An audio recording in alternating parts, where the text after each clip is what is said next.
बिस्मिल्लाहिर्रहमानिर्रहीम। अस्सलामुअलैकुम दोस्तों, उम्मीद आप सब खैरआफियत से होंगे। अंधेरों के काफिले पार्ट 17। बूढ़े कृष्ण राव पर वहशत तारी थी। वो बार बार अपने बाल नोच रहा था। पुजारी रामस्वरूप ने ठाकुर की यह हालत देखकर दोनों हाथ जोड़ दिए। महाराज, आप इतने परेशान क्यों होते हैं? रामस्वरूप किसी बदतरीन गुलाम के लहजे में बात कर रहा था। अगर हुक्म दें तो इस मलीच का किस्सा ही पाक कर डालें। हमसे यह बर्दाश्त नहीं होता कि एक अछूत नौजवान हिंदू धर्म के रक्षक से इस अंदाज में मुखातिब हो। भगवान की सौगंध ठाकुर, यह आपकी नहीं देवताओं की तौहीन है। कृष्ण राव जो आंखें बंद किए रामस्वरूप के तख्त पर पड़ा हाँप रहा था, यकायक उठकर बैठ गया।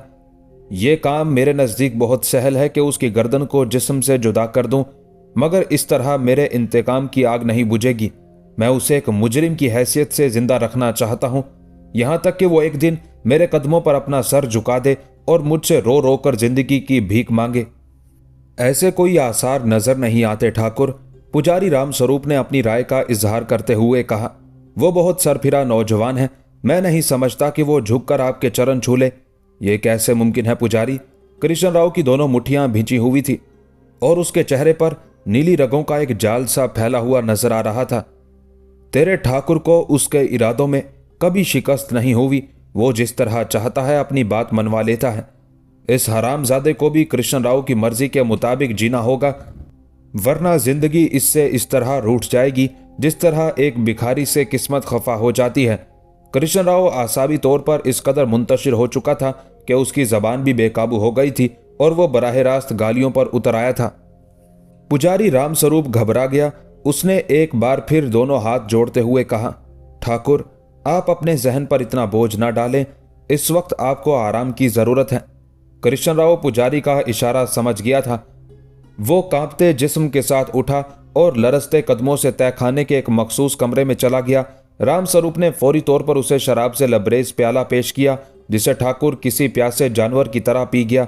फिर जब शराब आहिस्ता आहिस्ता कृष्ण राव पर असरअंदाज होने लगी और उसके चेहरे का तनाव कम होता चला गया, तो पुजारी रामस्वरूप ने सरगोशी के अंदाज में कहा, ठाकुर, इस अछूत जादे की यह आकड़ बेसबब नहीं। ऐसा लगता है जैसे इसे सरदार नरसिंगा की कुर्बत हासिल हो गई है, वरना वो आपसे इस जबान में बात नहीं करता। पुजारी रामस्वरूप ने एक नया अंदेशा जाहिर करते हुए कहा, तेरा ख्याल गलत है पुजारी। कृष्ण राव ने रामस्वरूप की कयास सराई को जुठलाते हुए कहा, नरसिंगा को एक मुसलमान से क्या दिलचस्पी हो सकती है? वो तो एक मुकम्मल लुटेरा है। कजाकी और कत्लो गारत के सिवा उसकी समझ में कोई बात नहीं आती। आप दुनिया के बारे में ज्यादा जानते हैं ठाकुर। पुजारी रामस्वरूप ने एक गुलाम के अंदाज में सर झुका दिया। मैं तो मंदिर की घंटियां बजाने वाला एक अदना सा पुजारी हूं। बस मेरे परेशान दिमाग में एक ख्याल उभरा था। नहीं, यह मुमकिन नहीं, कृष्ण राव ने शराब के नशे में झूमते हुए कहा। बिलफर्ज अगर यह हादसा हो भी गया है तो नरसिंगा तेरे ठाकुर के हुक्म से सरताबी नहीं कर सकता। यहां सब कृष्ण राव के गुलाम हैं। पुजारी रामस्वरूप खामोश हो गया। फिर कुछ देर बाद कृष्ण राव ने पुजारी को हुक्म देते हुए कहा, अपने तमाम मुसल्ला आदमियों को तहखाने के हर दरवाजे पर खड़ा कर दे और उन्हें बता दे कि वो मलीच अपने कमरे से बाहर निकलने ना पाए।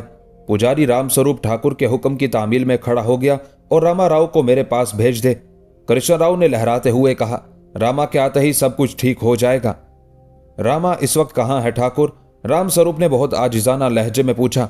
वो हवेली में मौजूद होगा, अपने किसी आदमी को भेज दे। यह कहकर कृष्ण राव रेशमी बिस्तर पर दराज हो गया। शुजाउद्दीन कामरान की अजीब कैफियत थी। उसे यूं महसूस हो रहा था जैसे उसके दुश्मन सामने हो, मगर वो उनसे इंतकाम लेने पर कादिर ना हो। नरसिंगा ने एक तवील अरसे तक बड़ी जांफिशानी के साथ उसकी तरबियत की थी, मगर कृष्ण राव की नई बंदिश ने पूरे मंसूबे को दरहम बरहम करके रख दिया था। कामरान वक्त की उस नई करवट के बारे में सुलगते हुए जहन के साथ सोच रहा था। नरसिंगा ने उसके कमजोर हाथों को ताकत बख्शी थी और ठाकुर ने यकबयक उन्हीं हाथों को काट कर फेंक दिया था या जंजीर पहना दी थी। ये कैसा मजाक है? कामरान ने अपने आप को मुखातिब करते हुए कहा, क्या ये नरसिंगा और कृष्ण राव की साजबाज है कि एक आजादाना हमले की इजाजत देता है और दूसरा रास्ता रोक देता है? अगर ये दोनों की सियासतगरी है तो फिर क्या मैं हालात के हाथों का खिलौना बनकर रह जाऊंगा? उस कश्मकश में वक्त गुजरता रहा और रात सर पर आ गई। फिर जब हस्बे मामूल देवदासी शकुंतला कामरान के लिए खाना लेकर आई तो सूरत हाल यकसर बदली हुई थी। तहखाने की तवील राहदारी में कदम कदम पर मुसल्ला आदमी नजर आ रहे थे। कृष्ण राव का खास खिदमतगार रामा राव कामरान के कमरे के ऐन सामने पहरा दे रहा था। शकुंतला को देखते ही रामा राव सख्त लहजे में बोला, देवदासी, उस अछूत के सामने खाना डालकर फौरन वापस चली आना। क्या अब तेरे लिए ठाकुर का यही हुक्म है? शकुंतला लरज कर रह गई। किसी अनजाने खतरे के खौफ से उसका दिल धड़कने लगा था, मगर वो एक लम्हे की ताखीर के बगैर संभल गई और सवालिया नजरों से रामा राव की तरफ देखने लगी। अब वो छोटा ठाकुर नहीं, एक लानत जदा इंसान है। रामा राव ने इंतहाई तहकीर आमेज लहजे में कहा, बड़े ठाकुर नहीं चाहते कि तू जैसी आला नस्ल औरत उस मलीज को खाना पहुंचाए। बस ये आखिरी रात है, कल उसे अछूतों की बस्ती में मुंतकिल कर दिया जाएगा। फिर वो इंसानों के हाथों का बनाया हुआ खाना नहीं, कुत्तों के आगे की बची हुई गिजा खाया करेगा। शकुंतला ने सर झुका दिया, जैसा ठाकुर का हुक्म। यह कहकर वो आहिस्ता कदमों से चलती हुई कामरान के कमरे में दाखिल हो गई। शुजाउद्दीन कामरान दुनिया और माफिया से बेखबर दोनों हाथ पुश्त पर बांधे इधर से उधर टहल रहा था। शकुंतला ने फर्श पर खाना रखकर दरवाजा अंदर से बंद कर दिया। कामरान के इन्हेमाक में कोई खलल वाक़ नहीं हुआ था। उसे खबर भी ना हो सकी कि शकुंतला उससे चंद कदम के फासले पर उदास खड़ी है। ठाकुर, बिलाखिर शकुंतला ने उसे पुकारा। कामरान ने चौंक कर देवदासी की तरफ देखा, फिर एक बेजान मुस्कुराहट के साथ बोला, मुझे तो तुम्हारे पैरों की चाप तक सुनाई नहीं थी और तुम इतने करीब आ गई। कामरान ने सोचे बगैर कह दिया था, मगर उसकी जबान से अदा होने वाले चंद अल्फाज ने शकुंतला के जज्बात को तहबाला करके रख दिया। यह कुर्बत भी आज खत्म हो जाएगी। शकुंतला की आवाज लरज रही थी। क्या हो गया देवदासी? कामरान ने घबरा कर पूछा। तुम्हारे कमरे के बाहर रामा राव पहरा दे रहा है। शकुंतला ने जवाबन कहा, मुझे ज्यादा देर ठहरने की इजाजत नहीं। मैं निस्फ शब के बाद उसी खुफिया रास्ते से आऊंगी। तुम जागते रहना, शायद ये हमारी रफाकत की आखिरी रात हो। तुम मेरा इंतजार करना। तुम मत आना शकुंतला, मुझे मेरे हाल पर छोड़ दो। कामरान एक लम्हे में सब कुछ समझ चुका था। उसने शकुंतला को अपनी बदबख्तियों के साए से बचाने की कोशिश की, मगर देवदासी कोई जवाब दिए बगैर तेजी से दरवाजा खोलकर चली गई। रामा राव मुस्तैद खड़ा था। शकुंतला को देखते ही कहने लगा, देवदासी, तूने देर कर दी।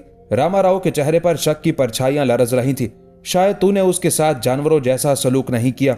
नहीं रामा, ये बात नहीं। शकुंतला ने अपने होठों पर जबरी मुस्कुराहट सजा ली। कई माह से मेरा ये मामूल है कि जब वो खाना खा लेता है तो मैं बर्तन उठाकर कमरे से बाहर आती हूँ। आज जब मैं खिलाफे आदत वापिस आने लगी तो छोटे ठाकुर ने मुझे रोका। फिर मैं। रामा राव ने इंतहाई जारहाना अंदाज में मुदाखलत की। उस बदजात को छोटे ठाकुर नहीं, अछूत कहो, मलीच और नापाक कहकर पुकारो। फिर वो अछूत। रामा राव के जाबिराना हुक्म के बाद शकुंतला ने बज़ाहिर मुनाफकत तो इख्तियार कर ली कि वक्त का तकाजा यही था, मगर उसके अंदर कोई चीज टूट कर बिखर गई। मुझसे कहने लगा कि मैं इतनी जल्द क्यों वापस जा रही हूं। मैंने उसे टालने के लिए कह दिया कि आज मुझे एक जरूरी काम है। यह कहकर देवदासी शकुंतला ने बड़ी बेबाकी के साथ रामा राव की तरफ देखा। मैंने मसलहतन झूठ बोला कि कहीं उसके कानों में ठाकुर के नए मंसूबे की भनक ना पड़ जाए। तूने ठीक किया देवदासी। रामा राव के होंठों पर एक खबीस सी मुस्कुराहट उभर आई। और कोई हुक्म? शकुंतला ने अपने आप पर जबर करते हुए कहा। आइंदा उस वक्त तक इसके कमरे में ना जाना जब तक तुझे ठाकुर दूसरा हुक्म ना दे। रामा राव ने एक एक लफ्ज पर जोर देते हुए कहा। शकुंतला ने मसलहतन सर झुका दिया और आहिस्ता कदमों से अपने कमरे की तरफ चली गई। अगरचे उसके सीने में एक हशर सा बरपा था, लेकिन वो रामा राव के सामने अपने किसी जज्बे का इजहार करना नहीं चाहती थी। आधी रात के करीब शकुंतला अपने कमरे का दरवाजा खोलकर राहदारी के मोड़ तक आई। उसका ख्याल था कि रामा राव और दूसरे मुसल्ला मुहाफिज शुजाउद्दीन के कमरे के सामने मौजूद होंगे, मगर पूरी राहदारी खाली पड़ी थी और रामा राव भी गायब था। शकुंतला ने इत्मीनान की सांस ली और अपने कमरे में पलट आई। फिर वो उसी खुफिया रास्ते से कामरान के पास पहुंची। जैसे ही दीवार में शिगाफ नुमाया हुआ और कमरे में हल्की सी गूंज सुनाई दी, कामरान उठकर बैठ गया। शकुंतला, तुम? कामरान के लहजे में नागवारी का रंग शामिल था। क्या मैंने तुम्हें यहां आने के लिए मना नहीं किया था? यह कहते कहते कामरान की आवाज से गुस्सा भी झलकने लगा था। शकुंतला कोई जवाब दिए बगैर आगे बढ़ती रही। फिर जब वो कामरान के करीब पहुंचकर फर्श पर बैठ गई तो उसके होंठों को जुम्बिश हुई। रायजादा, तुम्हारा हुक्म अपनी जगह और मेरा फर्ज अपनी जगह। क्या तुम इस तरह नाफरमानी के गुनाह की मुर्तकिब नहीं हुई हो? कामरान के लहजे की तलखी बरकरार थी। बेशक ये गुनाह मुझसे सरजद हो गया, मैं किसी वक्त तुमसे माफी भी मांग लूंगी, मगर यह सच है कि मेरे पास गुनहगार बन जाने के सिवा कोई चारा नहीं था। शकुंतला की आवाज से गहरी उदासी झलक रही थी। उसके बाद देवदासी ने कामरान से अचानक उस सूरत हाल के बदल जाने का सबब दरियाफ्त किया। कामरान खामोश बैठा रहा। फिर शकुंतला के इसरार पर उसने सारा वाकया सुनाते हुए कहा, नरसिंगा चाहता है कि मैं अपने दुश्मनों से इंतकाम लूं और ठाकुर का हुक्म है कि मैं इंसानी खून से अपना दामन रंगीन किए बगैर इस कैद खाने से बाहर नहीं जा सकता। शकुंतला लरज कर रह गई। ठाकुर की अय्यारियां रंग ला रही थी और वो अपने मंसूबे पर बड़ी सफाकी के साथ अमल कर रहा था। देवदासी के चेहरे पर किसी कब्रिस्तान जैसी वीरानी बरस रही थी। ठाकुर, मैंने तुमसे पहले ही कहा था कि कृष्ण राव नुकसान की चीजों का कारोबार नहीं करता। शकुंतला बेख्तियार होकर रोने लगी। वो पुराना सूदखोर है, तुमसे अपनी एक एक इनायत का हिसाब तलब करेगा। काश तुम यहां ना आते, या फिर मेरी बात मानकर पहले ही फरेबो जबर के इस जिंदान से निकल जाते। शकुंतला, ये गुजरे जमानों पर मातम करने का वक्त नहीं है। कामरान एक बार फिर बिगड़ गया। मैंने तुम्हें इसलिए मना किया था कि आज की रात तुम मेरे पास ना आना। मुझे मालूम है कि तुम औरतों के पास तानाजनी के सिवा कुछ नहीं होता। खुदा की कसम कामरान, आज की रात मैं तुम पर तानाजन नहीं। शकुंतला ने बेकरार होकर पलंग से अपना सर टेक दिया, यहां तक कि उसका सर कामरान के पैरों से टकराने लगा। शकुंतला की मोहब्बत का यह अजीब अंदाज था। उस वक्त वो देवदासी की बजाय कामरान की कनीज नजर आ रही थी। अगर आज की रात मैं तुम तक ना पहुंचती तो सारी उम्र अपने आप से शर्मिंदा रहती। शकुंतला फरते आलम से सिसकने लगी। कामरान को फौरन अपनी गलती का एहसास हो गया।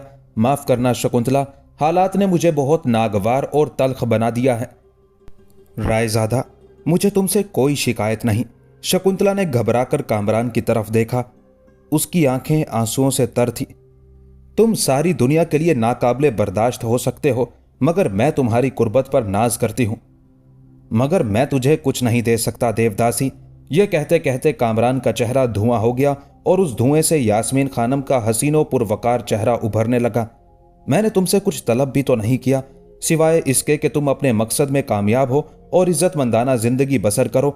शकुंतला ने अपने आंचल से आंसू खुश करते हुए कहा, कल सुबह होते ही तुम मुझसे हमेशा के लिए जुदा कर दिए जाओगे। कामरान ने उन अल्फाज को इतनी हैरत से सुना जैसे कमरे में जलजला आ गया हो। चंद लम्हों तक तो वो सकते के आलम में बैठा रहा, फिर शकुंतला से इस तरह मुखातिब हुआ जैसे उसे अपनी जबान पर मुकम्मल काबू हासिल ना हो। ये बात तुम किस तरह कह सकती हो? शकुंतला ने रामा राव से होने वाली गुफ्तगू का एक एक लफ्ज बयान कर दिया। फिर भी तुम यहां चली आई। कामरान के होंठ फिर सुलग उठे थे।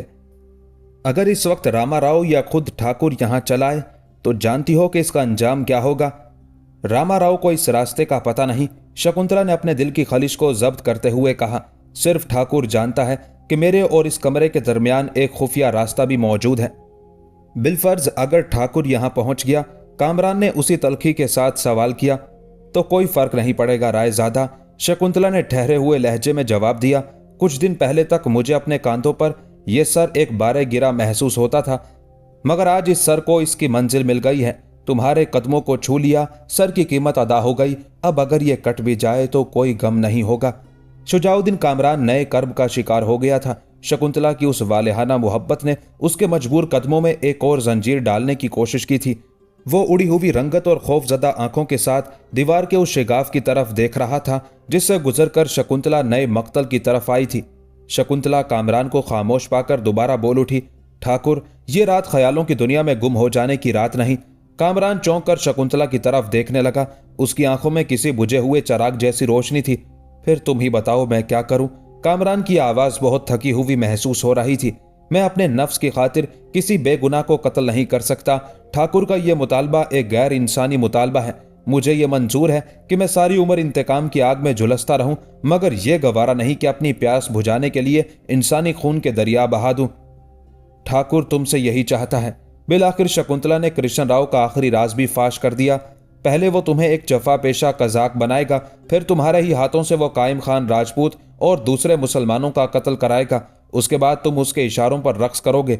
एक मुजरिम की हैसियत से तुम्हारी सारी जिंदगी रूपोशी की हालत में बसर होगी। यह है कृष्ण राव का मंसूबा जिसके जरिए वो तुम्हारी मां से इंतकाम लेना चाहता है। शुजाउद्दीन कामरान सन्नाटे में आ गया। वो कृष्ण राव की उस फरेबकारी के बारे में सोच भी नहीं सकता था। कल किसी वक्त वो तुम्हें किसी दूसरी जगह मुंतकिल कर देगा, शकुंतला ने मजीद इंकशाफ करते हुए कहा। रामाराव ने मुझे यही बताया है। फिर वो तुम्हारे साथ उस वक्त तक वहशियाना सलूक करता रहेगा जब तक तुम उसके मुतालबात के आगे सर नहीं झुका दोगे। कामरान के आसाब पर शकुंतला का हर लफ्ज एक आहनी ज़रब था, मगर उसने बेमिसाल कुव्वत बर्दाश्त का मुजाहिरा करते हुए कहा, क्या नरसिंगा का वादा भी महज एक फरेब है? बज़ाहिर सितमगरों के कबीले मुख्तलिफ हैं, मगर इनका मजहब एक है। वही सफाकी, वही कत्लो गारत, वही झूठ और वही मुनाफकत। देवदासी आलिमाना लहजे में बोल रही थी। बेशक नरसिंगा एक ताकतवर इंसान है, मगर वो एक मुसलमान के लिए ठाकुर कृष्ण राव से दुश्मनी मोल नहीं लेगा। दोनों एक दूसरे की जरूरत है और यही जरूरत उन्हें इस कदर करीब ले आई है। यह कहकर शकुंतला एक लम्हे के लिए खामोश हो गई और फिर कामरान की आंखों में आंखें डालकर एक अजीब से लहजे में बोली, आखिर नरसिंगा से तुम्हारा क्या रिश्ता है जो उसकी हर बात को पत्थर की लकीर समझते हो? शुजाउद्दीन कामरान शकुंतला के उस सवाल पर हैरत ज़दा रह गया। फिर उसकी निगाहों में सरदार नरसिंगा का चेहरा भर आया। नरसिंगा पेशावर कज़ाक भी था और कातिल भी, मगर गुज़िश्ता दिनों पेश आने वाले कुछ वाक़यात ने उसकी नज़रों में एक रहज़न का एतबार कायम कर दिया था। कामरान के नज़दीक ये उसकी बड़ी फतह थी, लेकिन जब शकुंतला ने नरसिंगा और उसके रिश्ते के बारे में सवाल किया तो वो कोई जवाब ना दे सका। अब कामरान को अपनी हैसियत का अंदाज़ा हो चुका था। वो वक्त की बिसात पर शोबदाबाजों के हाथों का एक कमज़ोर मोहरा था। अपनी शिकस्त के एहसास से कामरान के चेहरे पर गहरी धुंध छा गई थी। शकुंतला ने कामरान की उस हालत को महसूस कर लिया और उसे खूबसूरत अल्फाज में तसल्लियां देने लगी। वो दिन जरूर आएगा ठाकुर, जब जिंदान की एक एक दीवार गिर जाएगी, जंजीरों के हल्के पिघल जाएंगे और पत्थरों के ढेर को तेज हवा में रुई के गालों की तरह उड़ा देंगे। हर रात का अंजाम रोशनी और ताबनाक सुबह है और हर गम का इख्तिताम लज्जत आमेज खुशी है। जहर का सिला कैफ है और तलखियों का बदला निशात है। कामरान ने शकुंतला की बातों का कोई जवाब नहीं दिया। वो खामोशी से उठा और कमरे में टहलने लगा। शकुंतला मुस्तरिब होकर खड़ी हो गई। देवदासी को उम्मीद थी कि वो उसकी तरफ मुतवज्जे हो जाएगा, मगर जब कामरान अपने गिरदो पेश से बेनियाज होकर सर झुकाए टहलता रहा तो शकुंतला ने उसका बाजू पकड़ लिया। रायज़ादा, तुम मेरी बात का जवाब क्यों नहीं देते? कामरान ठहर गया, फिर बड़े गंभीर लहजे में बोला, मुझे सोचने दो शकुंतला, ये रात वाकई बहुत संगीन है। मैं फुर्सत के इन चंद लम्हों को जाया करना नहीं चाहता। आखिर क्या सोच रहे हो ठाकुर? मुझे भी तो बताओ। शकुंतला के लहजे में एक बार फिर वही खौफो हिरास शामिल हो गया था। कामरान दोबारा बिस्तर पर बैठ गया। शकुंतला ने उसी तरह कामरान के पैरों के नजदीक फर्श पर बैठने की कोशिश की, मगर इस बार कामरान ने उसे रोकते हुए कहा, तुम मेरे करीब बैठो, तुम्हारा दर्जा मुझसे ज्यादा बुलंद है। नहीं ठाकुर, मुझे तुम्हारे सामने इस तरह बैठते हुए बहुत सुकून मिलता है। यकायक शकुंतला की आंखें छलकने लगी थी। और मुझे इस तरह सुकून मिलता है कि तुम मेरे रूबरू बैठो, मुझसे ज्यादा बुलंद मकाम पर नहीं तो कम से कम बराबर की सतह पर आ जाओ। ये मेरी शदीद ख्वाहिश है। कामरान ने जिद की और शकुंतला को पलंग पर बैठ जाना पड़ा। कुछ देर तक कमरे की फिजा पर गहरा सकूत मुसल्लत रहा। फिर कामरान आहिस्ता आहिस्ता बोलने लगा, शकुंतला, मैंने हालात की मुसलसल करवटों के बाद एक ही नतीजा अखज़ किया है कि मैं अपनी जिंदगी की बाजी हार चुका हूं। वो मेरी हिमाकत थी कि मैंने सरदार नरसिंगा और ठाकुर कृष्ण राव को बेवकूफ़ समझ लिया था। अब मैं अपनी नादानियों का मातम करना नहीं चाहता। मैंने अपने जज्बा इंतकाम को तस्कीन पहुंचाने के लिए बड़ी होलनाक तिजारत की थी। मुझे इस तिजारत में खसारा हो गया, ऐसा खसारा कि असल तक डूब जाने की नौबत आ गई है। इससे पहले कि मेरी सांसें डूब जाएं, मैं तुम्हें एक अमानत मुंतकिल कर रहा हूं। अगर कभी वक्त साजगार हो और तुम नफरतों के इस अंधेरे से निकलकर उजालों में पहुंच जाओ तो एक बार यास्मीन खानम से जरूर मिलना। यह कहकर कामरान ने शकुंतला को अपने मामू की हवेली का पता समझाया। फिर दोबारा इंतहाई हसरत ज़दा लहजे में कहने लगा, तुमने मेरे शब रोज़ भी देखे हैं और मेरी बेकरारियों का मुशाहिदा भी किया है। मैं यास्मीन खानम के फिराक में किस तरह जला हूं, इसका तुम्हें कुछ तो अंदाजा होगा। अमानतदारों की तरह मेरे जलने की एक एक कैफियत, एक एक अदा उसे बता देना। शायद तुम अपनी आंखों से मेरे बुझने का मंजर ना देख सको, मगर कयास कर लेना कि ठाकुर कृष्ण राव और नरसिंगा ने मुझे किस तरह बुझाया होगा। यास्मीन को यह भी बता देना कि मेरी राख कोई आम राख नहीं होगी। अगर उसकी आंखें तलाश कर लें तो हर जर्रे में से इश्क का आतिश फिशा नजर आएगा। शकुंतला ने बड़ी मुश्किल से उस सूरत हाल पर काबू पाने की कोशिश की, मगर आंखों ने उसका साथ नहीं दिया। जज्बों का गुबार आंसुओं की शक्ल में बरसने लगा। ऐसा ही होगा ठाकुर, मैं अमानतदार हूं। मैं तुम्हारी अमानत इस तरह यास्मीन को मुंतकिल करूंगी जिस तरह तुमने अपना राज मेरे हवाले किया है, एक एक लफ्ज पूरी सदाकत के साथ कहूंगी और उसे यह भी बताऊंगी कि अहले वफा ऐसे होते हैं। यकायक कामरान के होंठों पर मुस्कुराहट उभर आई, मगर वो एक ऐसी मुस्कुराहट थी जिसका हर जाविया जख्मी था। अब मैं मुतमईन हूं शकुंतला, कामरान ने पुरअज़्म लहजे में कहा। अगरचे ये मेरी महरूमियों का इजाला तो नहीं, लेकिन अब मुझे यकीन आ गया है कि इंसान को इस जिंदगी में सब कुछ हासिल नहीं हो जाता। अब मैं अपनी आसूदगी के लिए नया रास्ता तलाश करूंगा। नया रास्ता एक जुमानी लफ्ज था। शकुंतला उलझ कर रह गई। वो कौन सा रास्ता है ठाकुर? शकुंतला ने बेकरार होकर पूछा। देवदासी समझ बैठी थी कि शायद कामरान हालात से घबराकर ठाकुर कृष्ण राव की शर्त मान लेगा और कुछ तो खून के उस वहशियाना कारोबार में शरीक हो जाएगा। अपने उस अंदेशे को दूर करने के लिए उसने कामरान से नए रास्ते की वजाहत चाही थी। वो मैं तुम्हें बाद में बताऊंगा, पहले मेरी ये ख्वाहिश पूरी कर दो, कामरान ने जज्बाती लहजे में कहा। इसे तुम मेरी आखिरी ख्वाहिश भी समझ सकती हो। बताओ ठाकुर, तुम्हारी हर ख्वाहिश मेरे लिए हुक्म का दर्जा रखती है। शकुंतला की आवाज लरज रही थी। हुक्म नहीं, ख्वाहिश, सिर्फ ख्वाहिश, सिर्फ एक आरजू, एक तमन्ना। इस तवील रफाकत के दौरान पहली बार कामरान के लहजे ने एक नया रंग इख्तियार किया था। अगर जिंदगी मोहलत देती तो शायद मैं अपनी इस ख्वाहिश को किसी और वक्त के लिए उठा रखता, मगर अब जबकि मौत का साया मेरे करीब ही कहीं मंडला रहा है, मैं अपनी जात पर अपने जज्बों का कर्ज बाकी रखना नहीं चाहता। शकुंतला हमतन गोश थी और कामरान की आखिरी ख्वाहिश जानने के लिए मुस्तरिब नजर आ रही थी। मुझे इतना बता दो कि तुम कौन हो, तुम्हारे माँ बाप कहाँ हैं, तुम कृष्ण राव के मंदिर में देवदासी के दर्जे तक किस तरह पहुंची, वो कौन सी महरूमी थी जिसके जेर असर तुम किसी मुसलमान का इंतजार कर रही थी, और तुम्हें हिंदुओं के दरमियान रहते हुए भी उनसे इतनी नफरत क्यों है? शकुंतला बदहवास नजर आने लगी। वो सोच भी नहीं सकती थी कि ऐसे संगीन हालात में कामरान उससे इतने नाजुक सवालात करेगा कि जिनका जवाब देने के लिए पहाड़ का सीना और फौलाद का दिल दरकार था। शकुंतला ने मुनासिब अंदाज में टालने की कोशिश की, मगर कामरान इसरार करता रहा। मेरे पास वक्त नहीं है, मेरी इस मजबूरी से फायदा मत उठाओ शकुंतला, मैं तुम्हारी मोहब्बतों का कर्ज अदा नहीं कर रहा हूं। चंद सातें जो बच गई हैं उन्हें तुम्हारी गमगुसारी में खर्च करना चाहता हूं। मुझे कुछ ना कुछ तो अंदाजा है कि तुम मेरी तरह जमाना गुजीदा हो, मगर इस तरह मुझे तस्कीन नहीं होगी। बिलाखिर शकुंतला ने वो फसाना अलम छेड़ दिया जिसका वरक वरक खून रंग था। हर बाब एक मरसिया और हर लफ्ज एक नोहा। मैं 14-15 साल की एक राजपूत लड़की थी जिसके माँ बाप को कजाकों ने कत्ल कर दिया और मुझे कृष्ण राव के हवाले करके तारीकियों में गुम हो गए। क्या वो नरसिंगा के आदमी थे? कामरान वहशत ज़दा होकर दरमियान ही में बोल उठा। नहीं, उन लुटेरों का नरसिंगा से कोई ताल्लुक नहीं, शकुंतला ने घबरा कर कहा।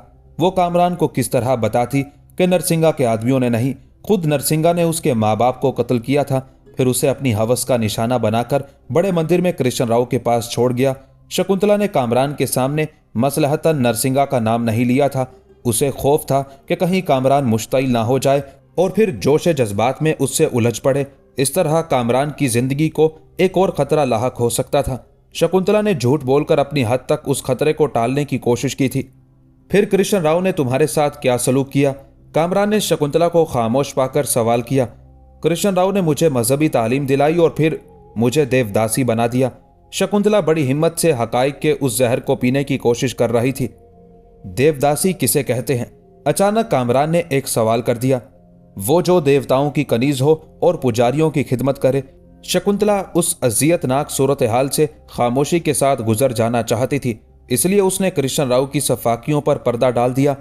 मैंने तुम्हें पहले दिन कृष्ण राव के सामने नाचते हुए देखा था। क्या देवदासियां रक्स भी करती हैं? कामरान ने हैरान होकर पूछा।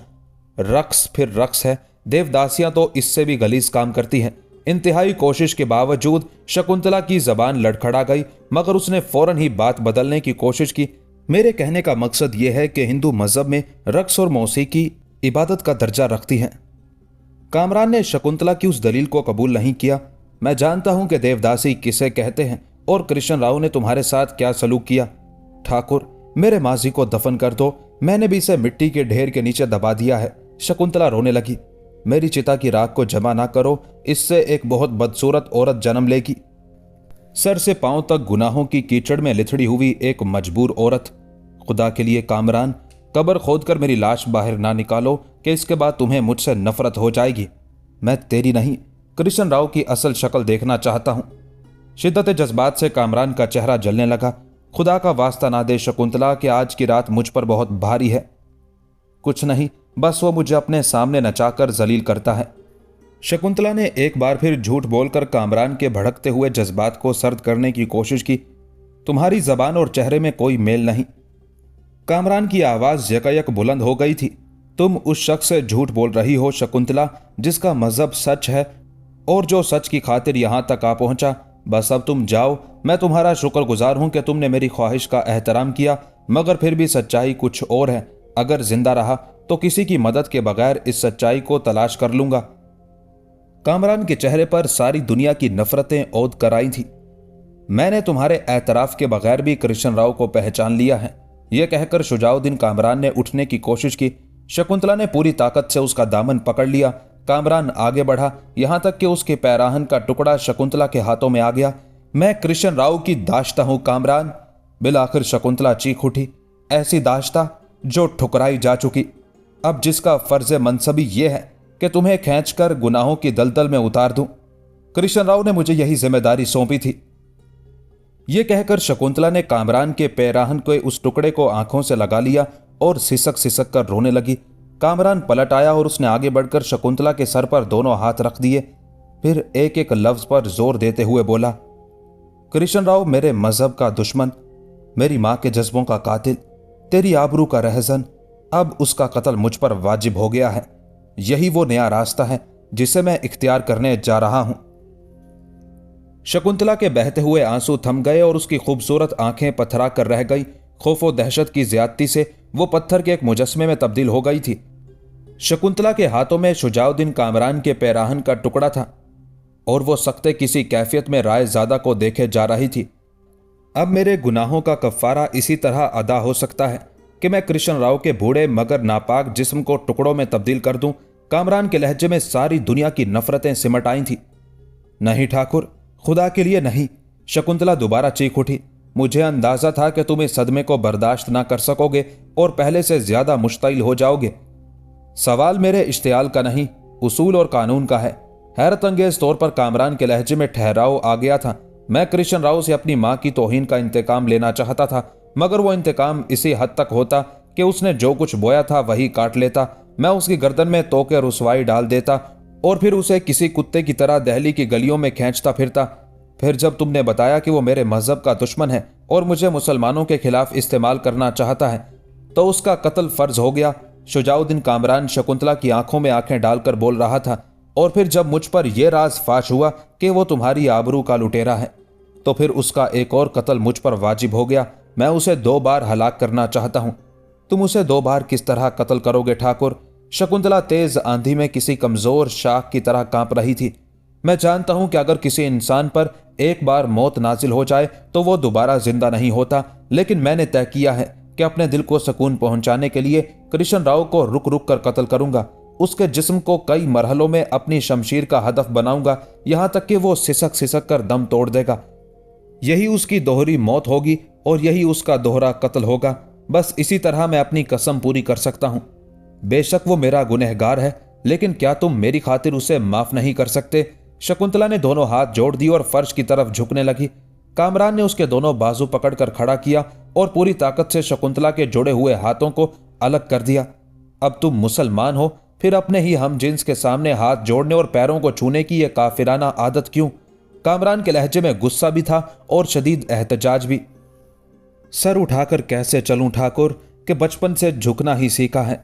शकुंतला की जबान से अदा होने वाला एक एक लफ्ज गर्दिशे वक्त का मरसिया था। बरसों की आदत है, जाते जाते जाएगी। इस शर्मनाक आदत को उस एक लम्हे में खत्म हो जाना चाहिए था जब तुमने खुदाए वाहिद की किबरियाई का इकरार किया था। मुझे ताज्जुब है कि तुम अब तक अपनी इस रविश पर कायम हो। कामरान ने बड़े दिल गरिफ्ता अंदाज में शिकायत की। मेरी तरफ देखो कि मौत के मुंह में खड़ा हूं, मगर नरसिंगा और कृष्ण राव से झुककर बात नहीं करता। हो सकता है कल सुबह कत्ल कर दिया जाऊं, लेकिन मेरे कदम कांपते हैं और ना आंखों की पुतलियां, ना किसी से रहम की भीख मांगता हूं और ना किसी की हकीर बात सुनता हूं। इस एतमाद के साथ जी रहा हूं कि यह दुनिया मेरी जिंदगी की एक साथ भी कम नहीं कर सकती। मेरे खुदा ने बस मुझे यही एक यकीन बख्शा है कि जानों का मालिक भी वही है और जहानों का भी वही। क्या नरसिंगा और क्या कृष्ण राव, ये तो उसकी सल्तनत में एक भिखारी से भी ज्यादा हकीर है। फिर तुम किसी के आगे क्यों खम होती हो? सीधी खड़ी हो जाओ और सर उठाकर चलो। झुकते वो हैं जिनका खुदा नहीं होता। शकुंतला किस तरह बताती कि वो कामरान के कदमों से लिपटकर उसे रोकना चाहती थी। अगर मैं तुम्हारे जुर्म में कृष्ण राव को माफ भी कर दूं तो उससे कुछ हासिल नहीं होगा। शकुंतला को खामोश पाकर कामरान ने कहा, अगर वो तुम्हारे जुर्म से छूटेगा तो मैं उसे अपनी मां की दिल आजारियों के जुर्म में पकड़ लूंगा, और अगर मां भी उसे माफ कर देंगी तो मैं इस्लाम दुश्मनी में उसकी गिरफ्त करूंगा। खुदा भी तो उसे माफ कर सकता है। शकुंतला ने कामरान को बाज रखने के लिए एक अजीब सी दलील का सहारा लेते हुए कहा, खुदा बुत परस्तों और जालिमों को माफ नहीं करता। कामरान ने तेज लहजे में जवाब दिया, फिर मुझे वो तरीका बता दो कि मैं तुम्हारे बढ़ते हुए कदमों को रोक सकूं। शकुंतला अपनी बेकसी पर रोने लगी। आखिर तुम मेरे आजाद कदमों को अपने वादों और कस्मों की जंजीर क्यों पहनाना चाहती हो? कामरान दोबारा भड़क उठा, इसलिए कि मैं तुम्हें जिंदा देखना चाहती हूं। शकुंतला के अश्कों की रवानी में कुछ और इजाफा हो गया था। मेरी मां की ख्वाहिश भी तो यही है कि मैं अपने चेहरे पर जुर्म की स्याही के साथ सांस लेता रहूं। शिद्दत गजब से कामरान की आंखें जलने लगी थी। और अब तुम भी मुझसे उसी मुजरिमाना जिंदगी का मुतालबा कर रही हो। क्या कृष्ण राव को कत्ल कर देने से तुम्हारा जुर्म मिट जाएगा? शकुंतला ने बड़े कर्ब के साथ पूछा। यकीनन ऐसा ही होगा।